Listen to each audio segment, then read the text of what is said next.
Car real news टाइम्समध्ये आपले हार्दिक स्वागत आहे. आपण आज आलो आहोत अमरावती पाटबंधारे विभाग अमरावती महाराष्ट्र शासनाच्या जलसंपदा विभागाच्या विदर्भ पाटबंधारे विकास महामंडळाच्या अमरावती प्रादेशिक कार्यालयाच्या अमरावती मध्यम प्रकल्प विभाग अमरावती येथे आलेलो आहोत. या प्रकल्प विभागाचे कर्तव्यदक्ष कार्यकारी अभियंता माननीय सुरेंद्र जाडे साहेब आपल्या या ठिकाणी उपस्थित झाले आहेत. त्यांच्याशी आपण सिंचन प्रकल्पावर आणि नियोजनावर आपण सविस्तर चर्चा करणार आहोत. तर आडे साहेब, आपलं रिअल न्यूज चॅनलमध्ये आपलं हार्दिक स्वागत आहे. साहेब, आपल्या मध्यम प्रकल्प विभाग अमरावतीच्या अंतर्गत जवळपास किती प्रकल्प आहेत, त्याविषयी सविस्तर पूर्णतः माहिती द्या.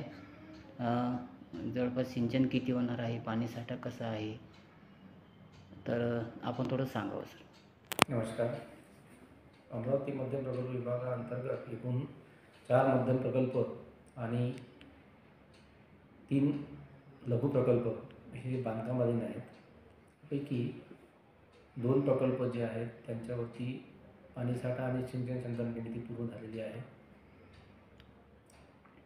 लघु प्रकल्पाच्या बाबतीत जर बोलायचं झालं तर 2 प्रकल्पामध्ये पाणीसाठा पूर्ण निर्माण झालेला आहे. सिंचन क्षमता निर्मितीचं काम जे आहे ते मार्च 24पर्यंत आपण नियोजन केलेलं आहे. एक लघु प्रकल्प जो आहे तो आपण मार्च 25पर्यंत पूर्ण करणार आहोत आणि उरलेले मध्यम प्रकल्पाचं जे नियोजन आहे ते मार्च 2025पर्यंत आहे. या प्रकल्पांची सर्वसाधारण एकूण सिंचन क्षमता जी आहे ती 24,000 हेक्टर असून एकूण पाणीसाठा जो आहे तो जवळपास 250 LM3चा पाणीसाठा आहे.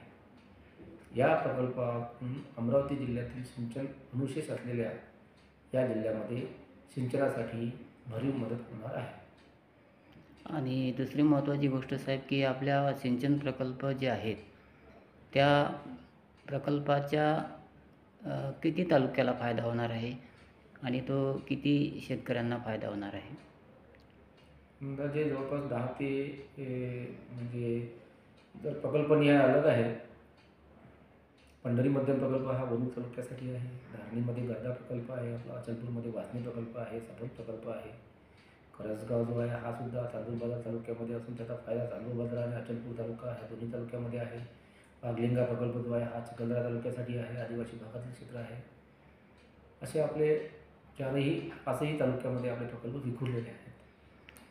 प्रकल्प पूर्ण होण्याचे 2024पर्यंत अशी महाराष्ट्र शासनाचं धोरण आहे साहेब, तर त्या अनुषंगाने आपण काय बोलाल? बळीराजा जलसंजीवनी योजनेमध्ये जे प्रकल्प आहेत त्याला ठराविक कालावधी दिलेला आहे. त्यानुसार मार्च 24पर्यंत आमचे दोन्ही प्रकल्प पूर्ण करण्याचे नियोजन आहे.